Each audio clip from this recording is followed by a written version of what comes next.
Go into the world and tell every man that you meet, there is a man on the cross. A Catholic Take. What you need to know right now. A bold synthesis of inspiration and information. Keeping you up to date on the news and issues from a courageous Catholic perspective. A Catholic Take with Joe McLean starts now. Praise be to Jesus Christ. Welcome back to A Catholic Take, a bold synthesis of information and inspiration. I'm your host, Joe McLean. It's great to be on with you. You've survived the weekend. Congratulations. Praise be to God. You get to get back at it. I mean, just imagine what you're going to get to accomplish this week, chipping away at your to-dos. It's going to be a good week, I promise you. But on the program today, we're going to be talking about the worsening crisis. The end times. False teachers will arise. We have been warned. Saints Peter and Paul have given us a great warning. I even think that they might have even sort of revealed the third secret of Fatima to us. More on that at 15 past the hour. I'm also going to share with you an article out of thecatholicthing.org by Father Gerald Murray. All of that at 15 past the hour. Dr. Anthony Stine is going to be on the program at 30 past the hour. He's with the YouTube channel Return to Tradition. Cardinal Burke recently put out a letter that wasn't even new. It was like 3 months old. Why did he put it out now? What is he trying to say? Well, we're going to dive into that with Dr. Anthony Stine from Return to Tradition at 30 past the hour. Do join us if you can. We will, of course, share everything we discussed today on the program in the show notes, which you will find linked up after we go off of the radio at thestationofthecross.com/ACT. Let's pray. Let's dive in. In the name of the Father, the Son, and the Holy Ghost. Remember, O most gracious Virgin Mary, that never was it known that anyone who fled to thy protection, implored thy help, or sought thine intercession was left unaided. Inspired by this confidence, I fly unto thee, O Virgin of Virgins, my mother. To thee do I come. Before thee I stand, sinful and sorrowful. O Mother of the Word incarnate, despise not my petitions, but in thy mercy hear and answer me. Amen. In the name of the Father, the Son, and the Holy Ghost. And now the saint of the day.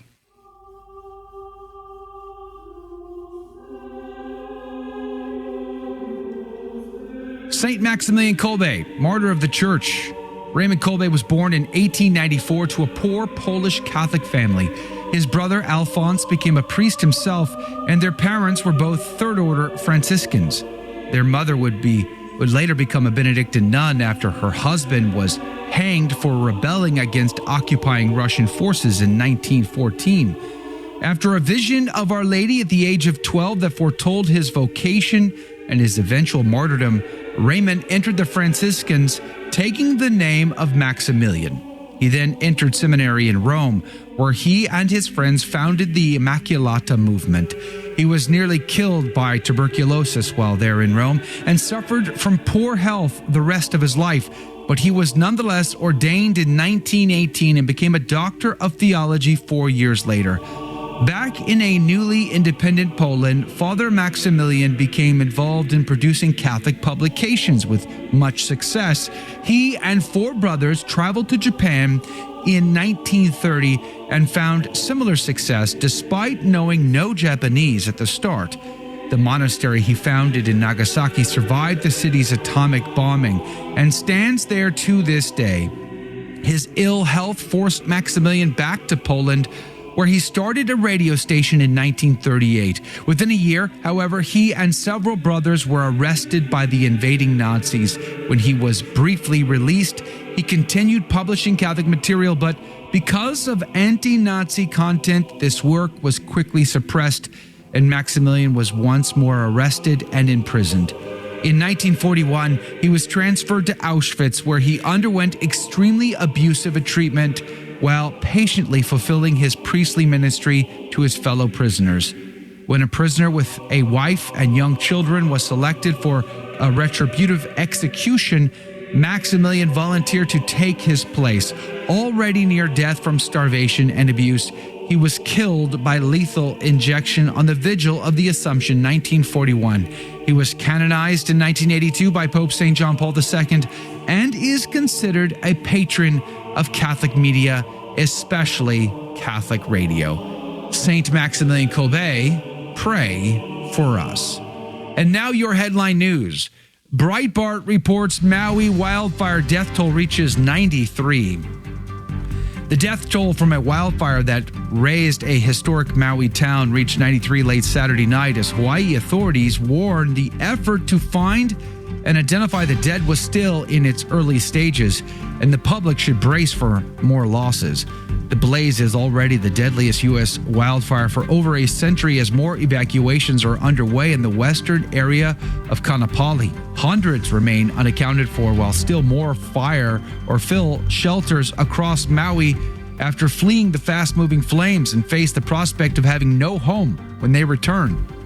More than 2,200 structures were damaged or destroyed according to official estimates, wrecking $5.5 billion in damage and leaving thousands homeless. And it turns out that the sirens failed to go off and that they didn't warn the residents of the impending danger. The Associated Press reports starting next year, child influencers can sue if earnings aren't set aside, says new Illinois law. Illinois is the first state in the U.S. to ensure child social media influencers are compensated for their work, according to Senator David Kohler of Peoria, who sponsored a bill that was signed into law and will go into effect July 1st next year. The idea for the law, which covers children under the age of 16 featured in monetized online platforms, including video blogs, was brought to Kohler by a 15-year-old in his district.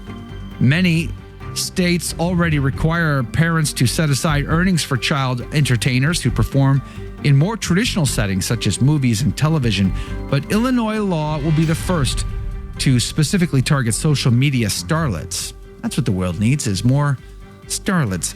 Anyway, Campus Reform reports Catholic University funds student abortions through healthcare plan. The University of San Diego student health plan for the 2023-24 school year covers 100% of abortion costs for its students, in addition to contraception and gender-affirming care. The private Catholic, California-based institution uses Aetna Student Health, a national health insurance provider. The Catholic Church opposes abortion and values the sanctity of human life at the moment of contraception, according to the Catechism of the Catholic Church. When asked by Campus Reform to comment on its coverage of abortion or gender-affirming care in its healthcare plan, USD Representative Lisette Martinez responded via email that the university, quote, does not qualify as a religious employer under the state statute. As a religiously affiliated university, USD is not exempt from certain state or federal laws. We encourage our community members to consult with their medical providers on the best course of treatment for any medical concern, close quote, she added. USD is one of many Catholic institutions that cover abortion in its healthcare plan, and at least 4 other Catholic higher education institutions have similar health insurance policies that also include coverage for gender-affirming care as well, close quote. Oh, gee whiz, I didn't know that abortion was a medical concern. I thought it was just taking the life of an innocent human being. Anyway, those are your headline news. The gospel today comes to us from Matthew chapter 17, verses 22 through 27. As Jesus and his disciples were gathering in Galilee, Jesus said to them, "The Son of Man is to be handed over to men, and they will kill him, and he will be raised on the 3rd day." And they were overwhelmed with grief. When they came to Capernaum, the collectors of the temple tax approached Peter and said, "Does your teacher pay the temple tax?" "Yes," he said. When he came into the house, before he had time to speak, Jesus asked him, "What is your opinion, Simon? For whom do the kings of the earth take tolls or census tax? From their subjects or from foreigners?"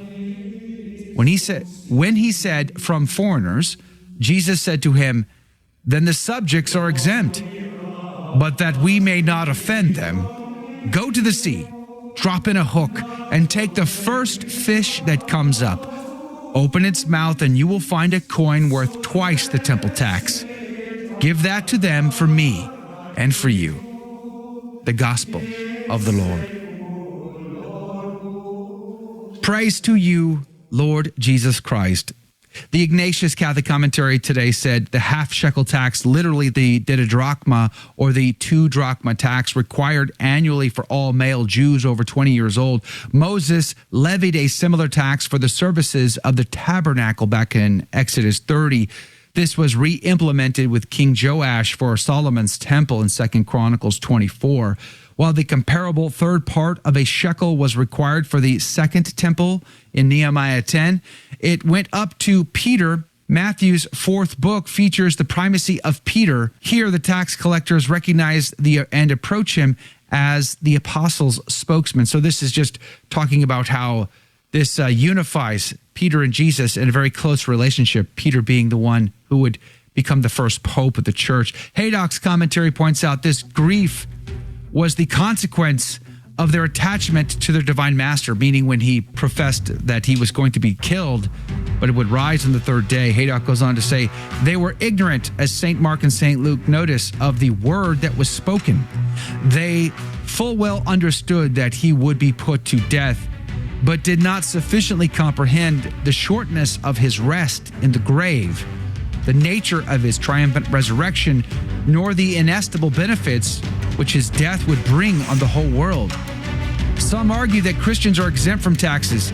The fallacy of this deduction is victoriously demonstrated from the express words of St. Paul commanding us to be subject to the higher powers, not only for wrath, but also for the conscience sake. Let us pray, let us fast, let us do penance, let's give what is due to those government entities, but let's give God our very beings.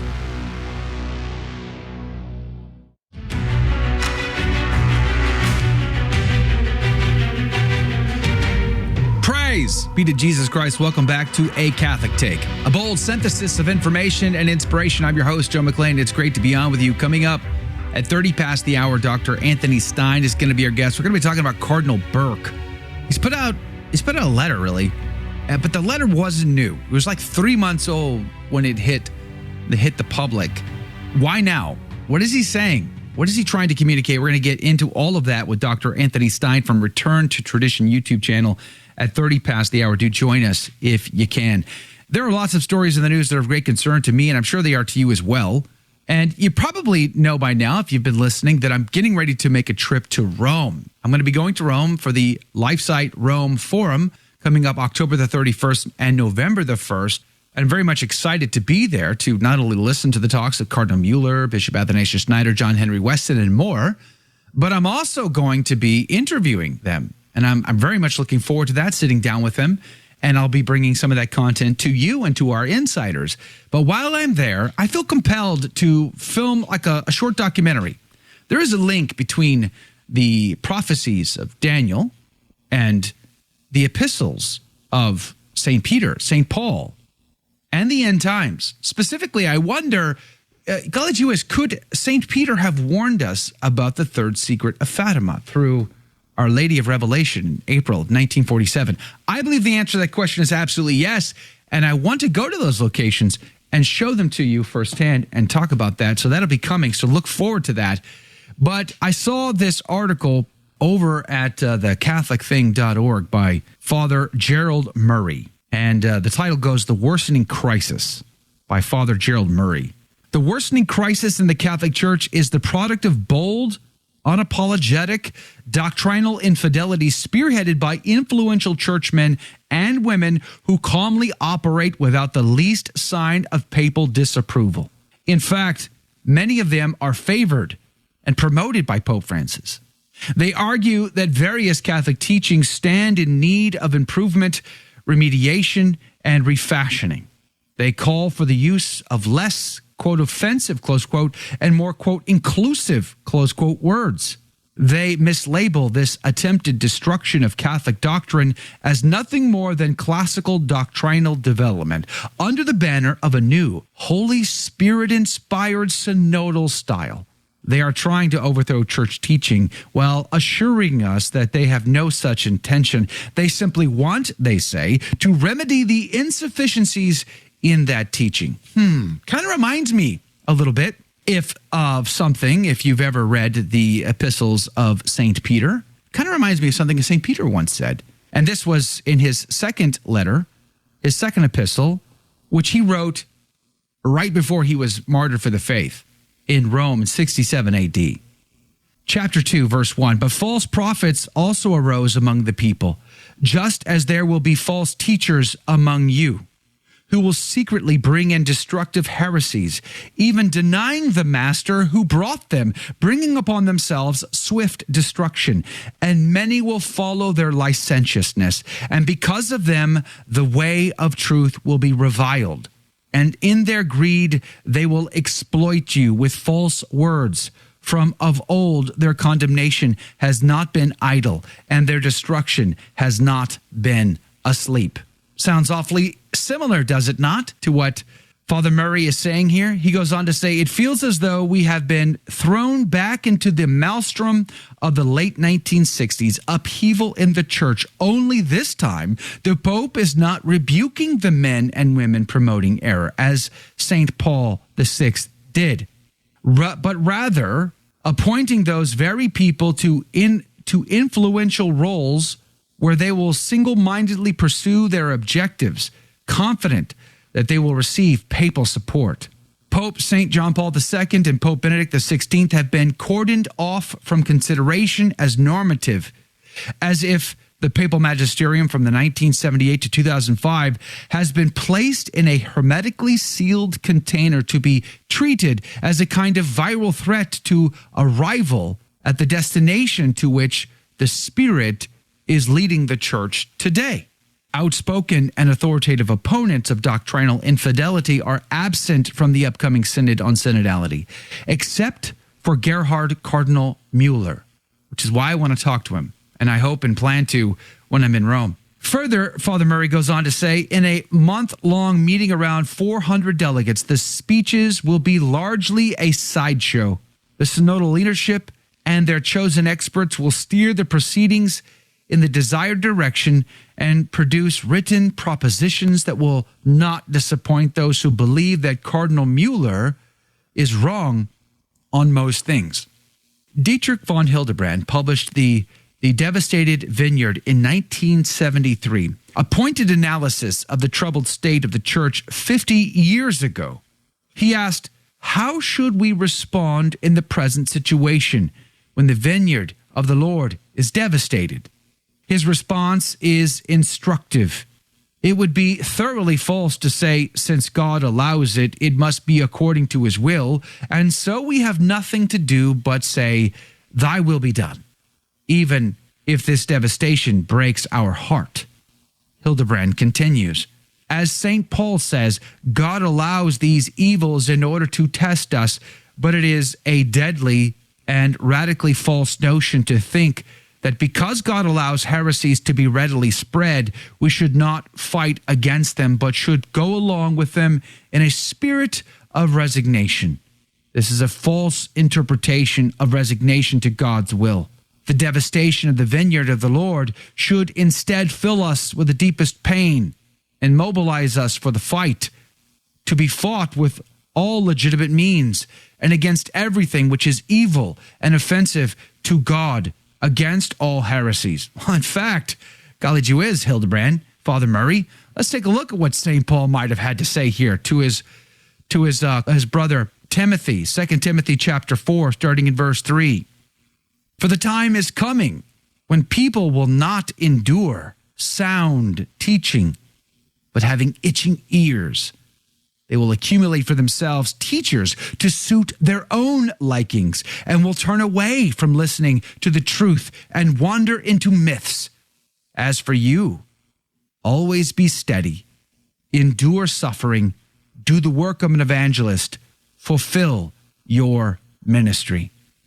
For I am already at the point of being sacrificed. The time of my departure has come. I have fought good fight. I have finished the race. I have kept the faith. Henceforth, there is laid up for me the crown of righteousness, which the Lord, the righteous judge, will award to me on that day. And not only to me, but also to those who loved his appearing. Which reminds me, on this feast day of Saint Maximilien Kolbe, one of my go-to intercessors, by the way. I constantly ask for his intercession. I absolutely adore Saint Maximilien Kolbe. He would not endure those itching ears. He would not endure those lying, false teachers. In fact, part of what drove him to form the Militia Immaculata when he was a seminarian was to see the errors of Freemasonry paraded on the very streets of Rome, mocking the Lord, wanting to enthrone Satan himself at the Vatican. He would not put up for it. So he founded the Militia Immaculata and grew the largest monastery in the history of the world. More than 700 friars, well over 150 postulants when the Nazis bombed it when they invaded Poland. He had subscriptions to well over 1 million people in multiple languages, his own airplane, his own radio station. He went to Nagasaki, as we talked about in the Saint of the Day, as this book recounts, and he tried to do it all over again. He tried to do the same thing in India as well. He wanted to do as St. Paul had commanded, to do the work of an evangelist, to fulfill the ministry. That is St. Paul's words. Father Murray goes on to say, and he reminds us that our time has a parallel in past Christian history. We have to realize that our time is like the time of Arianism. And so we have to be extremely careful lest we be poisoned ourselves without noticing it. We must not underestimate the power of those ideas which fill the intellectual atmosphere of the time, nor the danger of being infected by them when we are daily breathing this atmosphere. Nor should we underestimate the danger of getting used to the evils of the times and then becoming insensitive to them.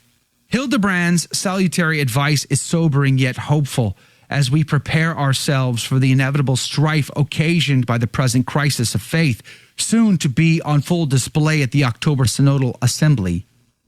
But today, these bad trends are able to develop within the Church. We can clearly discern them in sermons, in pastoral letters, and in books by well-known theologians. Since these bad trends encounter so little resistance within the Church, it has become much more difficult for the simple faithful to grasp their incompatibility with the deposit of faith. Today, we have to develop in ourselves a special awareness, a holy mistrust, for we not only live in a poisoned world, but in a devastated Church. In our present trial, God requires of us this watchfulness, this holy fear of being infected. It would be a lack of humility to think we are in no danger of being infected. It would be a false security rooted in pride if we were to think that we were immune. Each of us must become aware of his frailty and understand that special watchfulness is required of us by God in the trial we are going through. So we see, says Father Murray, God expects us in the present devastation of his vineyard to respond first of all by growing in faith, hope, and love. Secondly, by being especially watchful lest we be infected in any way. And thirdly, by struggling against the devastation with all the means at our disposal. And fourthly, by not forgetting that the absolute truth of the deposit of the Catholic faith objectively remains untouched by all the empty talk of certain theologians. We must never forget that in spite of all diabolic devastation of the vineyard of the Lord, the glory of the Holy Church, the bride of Christ, and the glory of all saints nevertheless remains untouched in its reality. Indeed, it is the one true reality. We do all the changing trends of the time. What do all the changing trends of the time really amount to? They are so much sound and fury, signifying nothing when compared with the eternal truth of the objective glory of Jesus Christ, with the holiness of the saints which glorifies God. Close quote. Father Gerald Murray in his article, which we will link up to over at thestationofthecross.com/ACT. But I leave you with Our Lady of Revelation, Tre Fontane, April of 1947, warning us, really telling us the third secret of Fatima. I'm going there. I'm going to share the entire message with you when I'm in Rome. this October and November. But she warns us the entire church will suffer a terrible trial to cleanse it of the carnality that has infiltrated its ministers, particularly amongst the orders of poverty. There will be moral and spiritual trials for a period of time indicated in the heavenly books. Priests and the faithful will face a difficult trial in the world of the lost. They will have attacks hurled against them by whatever means is possible, false ideologies and false theologies. I'll share more of that in the after show. But don't go anywhere. Coming up after the break, Dr. Anthony Stine, more breaking news. It's all headed your way next.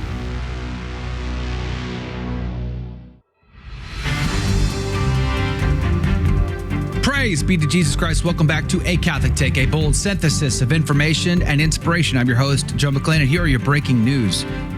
LifeSite reports faithful Catholics consider their bishops untrustworthy.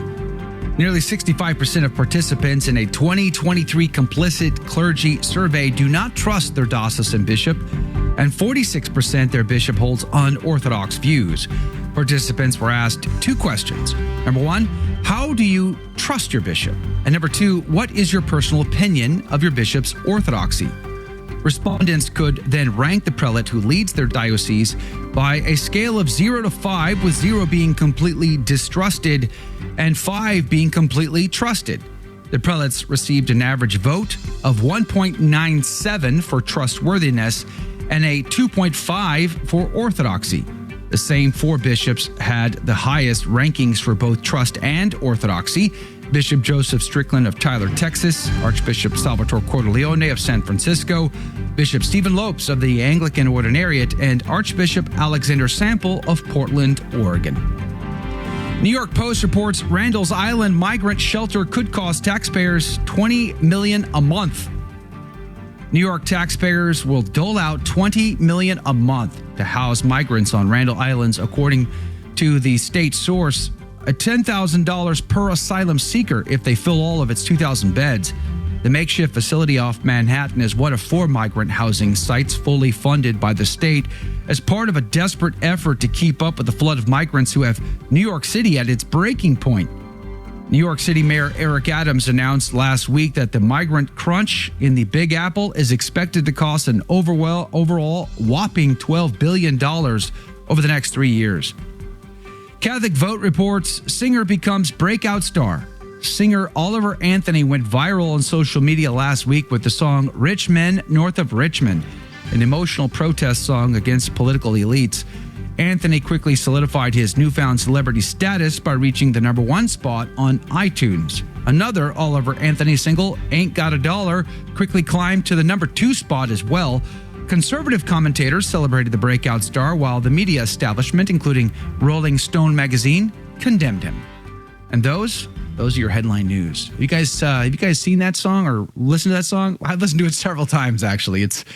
It's a riot, let's just say. Hey, thanks and good morning to our iCatholic Radio team for being on the crew. We really appreciate and love having you guys here.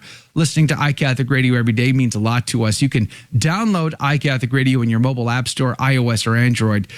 We do link to them and give you all the information on our website at thestationofthecross.com/ACT. Recently, Cardinal Burke released a statement, a letter of sorts, and I found it very, very fascinating. And I was pleased to see Dr. Anthony Stine cover this for us in depth on his YouTube channel, which we are going to be linking to, of course, but you can find him at Return to Tradition on YouTube. He joins us this morning. Good morning to you, Dr. Stine. Good morning, Joe, and thanks for having me back on. I really appreciate your time and you being on the program. Let's talk about Cardinal Burke. Cardinal Burke has been interestingly silent, I think, over the past couple of years. He hasn't said too much. He has been very on the down low, we would say, quietly saying masses and doing good things, praise be to God, but at the same time, not at all outspoken. And then all of a sudden, we get a letter from him. And I thought what was most curious was the timing of the letter, since the letter wasn't actually new. What is going on here? The letter was published, it was written on the 9th of May this year. And it honestly looks like it was timed for release for World Youth Day and for some of the debates around the Synod on Synodality. Almost as a commentary on World Youth Day, because we saw there was a lot of controversy, we'll say, about some of the things that happened at World Youth Day, including the treatment of our Lord in the Blessed Sacrament, the debates that have come from, on the subject, do we need to give Holy Communion to 1.5 million people at a time? And in the past, the church would have said no, because at one time it was well understood that you are not obligated to receive Holy Communion every time you go to Mass. Even if you are in a state of grace, you are not obligated to receive. And somewhere along the line that changed, as well as things about a DJ priest with a rather sordid history of promoting online gambling and playing at what can only be described as satanic raves and all sorts of other things. But he released this letter right in the middle of all that, or at the very tail end of it.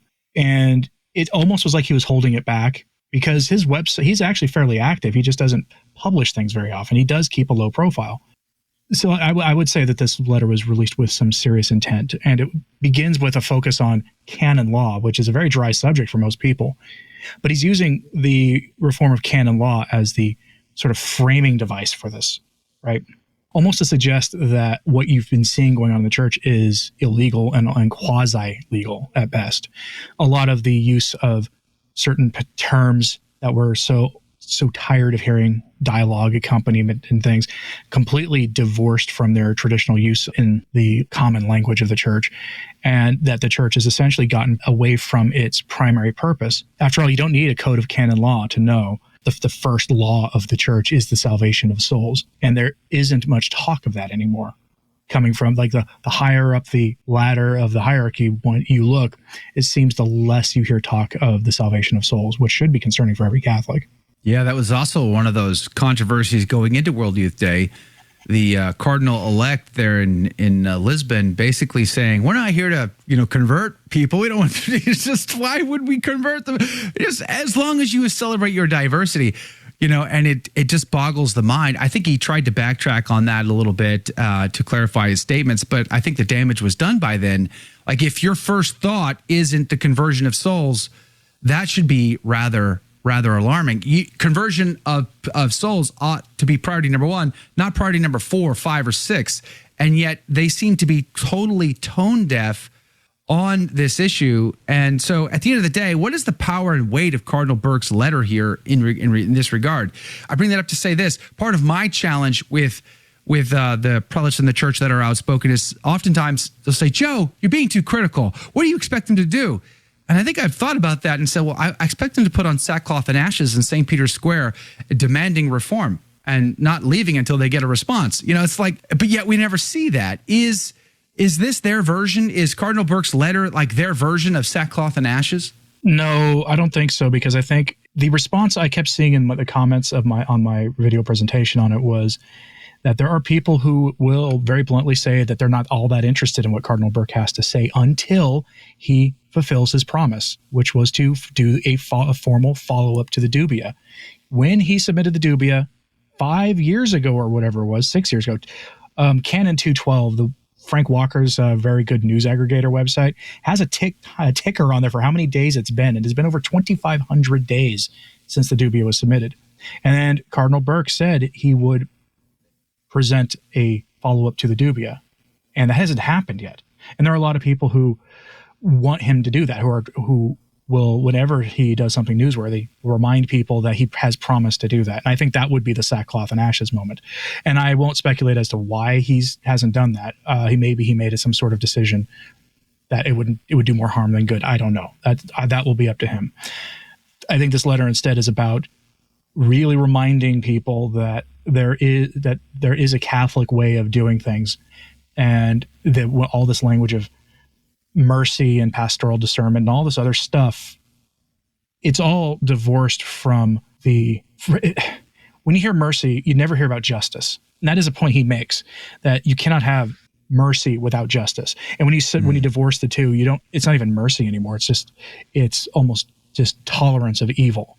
And I'm putting it in slightly blunter terms because many people have noted that this letter, clearly written for the average person to read, is not written in language that is accessible for the average person to hear. Yeah, and that is one criticism. As part of my criticism in the past has been, great bishops or good bishops, they speak out, but they speak out in ways that I don't find the most helpful. And, this might be one example of that. They write books, they give speeches. I think that's great and all, but I also don't think that most people read books. I think most, especially men, they don't like to read books. They'll listen to a podcast or what have you, but they won't read a book too often. So how many people are impacted by these books, or how many people are impacted by these letters? Commentators, talking heads like myself will go through this, but not necessarily your average layfolk, because they're probably receiving most of their news and information through TikTok or some other means, not necessarily through these types of sources. So what is your estimate on the impact of a letter of this nature from Cardinal Burke? I would estimate that 75% of the people that are on his email list read it. My reading of it got around 16,000 views so far, and it'll get more in the coming days. And then after that, whoever else covered this on YouTube or in the blogosphere, but this is drop in the bucket kind of stuff, right? This is not large amounts of people. And I would like to think he'll spur a response from Rome, but they never responded to the dubia, which actually had canonical legal backing as a document. So I don't see why they would respond to this. Which is unfortunate. Any impact it can have would be to motivate those laity who are so engaged to pay attention to the writings he has, or what, talking heads like ourselves will do when we talk about these things, to then pass on to the public, to other people, the Catholics in our lives, what Cardinal Burke has to say on this stuff. Because there are still a fair number of Catholics who have this sense that there's something very seriously wrong in the church, but they just go about their daily lives. They're not engaged with it. Some have taken purposeful steps to not engage with the crisis in the church, saying that it doesn't impact their salvation. That is a decision they've made for themselves, and I won't judge anybody for it. But there are many people who are finding that they have their sins being confirmed by priests and high-profile bishops who just say, well, that habitual sin you have that sends 90% of men to confession, well, as long as you're fighting it, go receive communion and say an act of contrition, which is not something the church would have ever said. Any priest would have said until about 50 years ago, right? Certain kinds of sins that we know are the most dangerous, not because they're the most evil of all sins, but because they're the ones that can rope in the most people and make them lose their salvation. That's why they're the most dangerous. And I'm just using that one as an example. He, in the letter, goes after Amoris Laetitia. He never mentions Amoris Laetitia by name. It's also why I know this is not the replacement for his dubia follow-up, where he talks about, the changing of the canonical norms about divorce and remarriage and Holy Communion. He mentions that explicitly in the letter. But he does this sort of in passing, that these are like an assault itself on the rule of law and the sort of like the legal standing of sacred tradition for the magisterium and for our lives as Catholics. And this is not something to be taken lightly. And this is why I'm glad he released this letter, because Cardinal Burke is someone who has more cachet than, say, an Archbishop Viganò for a lot of Catholics. There are a lot of Catholics who were interested in what Viganò had to say until he started talking about Donald Trump being potentially the catechon and all sorts of this other stuff. And then some of the stuff he says about Russia these days, that he's burned some bridges with some people. Whereas Cardinal Burke stays like laser focused on the ecclesiastical crisis in the church, basically, and on matters of salvation. Most of the things he publishes on his website are actually just pastoral sermons on, for Easter and those other kinds of things that are always wonderful when he puts them out. But I would desire him to speak more on the crisis in the church, even if I have some personal differences with him on certain things, like the status of the SSPX and other things. His voice carries a great deal of weight. And this letter, I really liked this letter. I just wished I hate to use the term dumbed down. Rather, he wrote it to be more accessible. Right to the New York Times level. Yeah.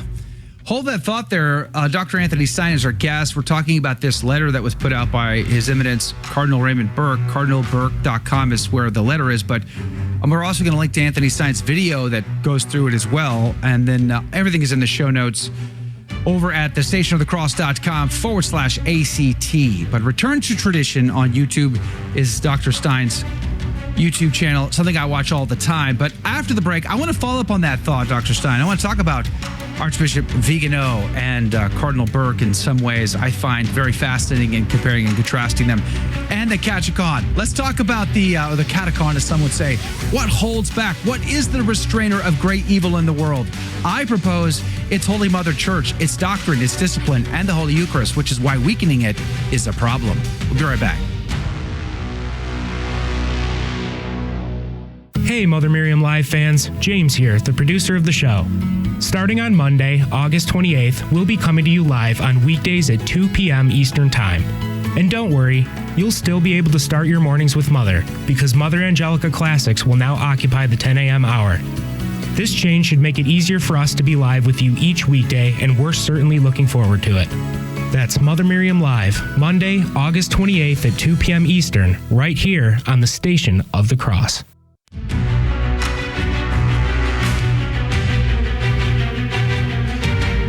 Praise be to Jesus Christ. Welcome back to A Catholic Take, a bold synthesis of information and inspiration. I'm your host, Joe McLean. So good to be on with you. Dr. Anthony Stine is our guest. He is with the YouTube channel Return to Tradition.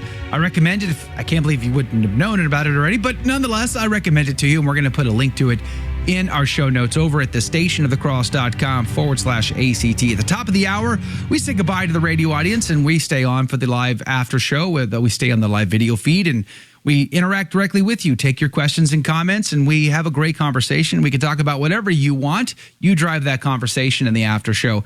Again, more information at thestationofthecross.com/ACT. Dr. Stine, welcome back to the show. Before the break, you mentioned Archbishop Viganò. You know, I interviewed Viganò once, actually, and it was fascinating. I feel a little bit naive, and hindsight being 2020, because he had just been told, you're fired. You got to pack up and leave the consulate there in Washington, D.C. He was no longer going to be representing the Pope in America as the ambassador, or the papal nuncio. And I remember trying to schedule it with his secretary, and the secretary was throwing me cryptic, you do know, right? Wink, wink, nudge, nudge. I mean, they kept saying these things, and I'm like, what? Whatever, man. Just, can I interview the guy or not? And it would turn out to be a fascinating interview. So when he first came out in the Summer of Shame of 2018, I paid very close attention because I had that interaction with him, and I hung on every word. But I got to be honest with you, I started to wane when it came to Viganò, because I felt like after a while, it was Viganò the blogger, not Viganò the whistleblower. And I felt like that. I just that seems weird and odd to me. Like, if you have something to say and you claim to be a whistleblower, say it. Name the names. If you feel compelled by conscience to come out and lay all your cards on the table, why are you holding any cards back? What is the motivation and agenda to hold a card back if after you've said you feel compelled to tell us? I felt like that, like he was dripping information to us. Not that I thought he was wrong, but at the same time, I think I waned on him, and I stopped reading anything he had to say. What would be your take on that? I feel like there's a lot of Catholics in that same category. I still like Archbishop Viganò and agree with him on most things, except maybe on some geopolitical stuff, which is unfortunately, but because that's such a key thing to understand. The crisis in the church today is the relationship between the church and the world. And he's very good on that, except for when he starts talking about Russia and maybe American politics. And I don't have anything against Donald Trump per se, for those who might be wondering. I just find American politics to be increasingly uninteresting as we get closer to the election, which is the inverse of how Americans should view elections. But I would tell you that I have noticed since 2018 that my coverage of Viganò, when I do a Viganò video, they've got, over the years, the views on them have gone down and down and down and down and down. And that's just a statistic that tells me that a lot of Catholics just aren't that interested when he has to say anymore. I think there's still more interest than on a lot of topics. There are people who hang on his every word, and they will definitely tune in. But I get, on average, probably average views compared to whatever my video for tomorrow is. A Viganò video would probably get the same amount, which is fine. I don't do this just for clicks or anything, but it's interesting. It's an interesting statistic, because I don't think YouTube is suppressing Viganò's message. Right? If I do a Viganò letter where I just read verbatim the things he says about abortion or some of the QAnon related kind of sounding stuff, he says, yeah, they will definitely suppress that. Whenever he uses the term deep church, I can't say deep church on YouTube because it's a red flag term. Because he also uses it in conjunction with deep state, a term YouTube actively suppresses and throttles channels for because of its connection to QAnon. And I think there's something to be said about, maybe the wisdom of using the same kind of language that QAnon was using, because when QAnon first broke, I was extremely suspicious of it. I paid attention to it for about a week before I realized this looks like the kind of thing that was brainstormed in a government lab somewhere to try to rope as many people in as possible. But I think a lot of Catholics have kind of just lost interest in what he is saying, which is sad because a few months ago, he announced the creation of his group, Exsurge Domine, which is a sort of an international version of the Coalition for Canceled Priests.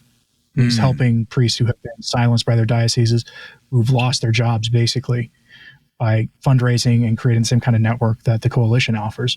Except this is, I think, a more European-based thing. But it's good because, and he's specifically focusing like traditionalist priests for the most part, like those who offer the pre-conciliar form of the Mass. I don't know about any specifics like priests of the Ambrosian rite or anything of that nature, but sure, he is offering support for them, and I think that is an invaluable service that he's doing. And he's very active on Twitter, mostly just tweeting quotes from his recent letters or giving some thoughts on a news item of the day. So I can understand why some would say it's more like Viganò the blogger. He briefly tried to be Viganò the YouTuber, but he got banned off YouTube very quickly. For all the reasons that I said a minute ago. It feels a little silly or bizarre to see prelates of the church, especially distinguished ones that have been operate at that level, trying to be vloggers or bloggers. It just feels a little silly in some ways. But like I said, not that I've ever didn't believe what he was sharing, but just, I don't know, it felt watered down at that point, and I really stopped paying attention, I would have to admit, to a lot of what he was saying. But recently he's been speaking out. Go ahead. Oh, I was just saying, I'd rather he had a one or two laymen that were his go-to figures that he would appear as guests for an interview on. I think that would be a better way to achieve the same goal. Yeah. We're going to have a couple minutes left here with Dr. Stine before we have to say goodbye on the radio. Let me just bring this up because you mentioned it. Like he has this idea or this thought of that Donald Trump was the catechon. I of course believe it's the Catholic Church. It's her doctrine. It's the Holy Eucharist. And the stronger that is, the more we hold back the forces of evil in the world, and the weaker that gets, the more we open the door and allow evil into the world. And in our desperate and difficult days, especially in light of the synod of synodality happening in Rome, and so many within the church want to see this as an opportunity to change things on teaching on sexuality, on divorce and remarriage, on female priests, et cetera, and many other errors. What would you say to that? It seems like weak men at high places in the church are really making it possible for the days of darkness to grow.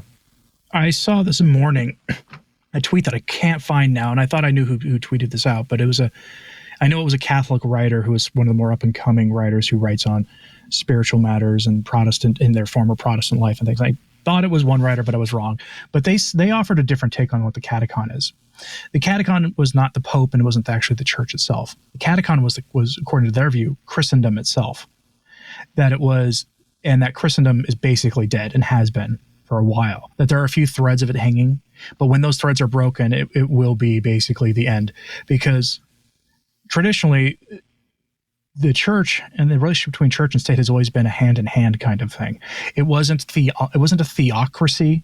It was the church and the state work together to create the conditions for the salvation of souls, and that the state is supreme and the church is supreme, but there's a lot of overlap, and they work together in those areas of overlap. So, for instance, popes didn't traditionally have a lot of opinions on things like tariffs, right? In fact, you'll notice Catholic social teaching came in after essentially right around the time that the last of the Catholic monarchs were being destroyed or quarantined basically by Masonic revolutions.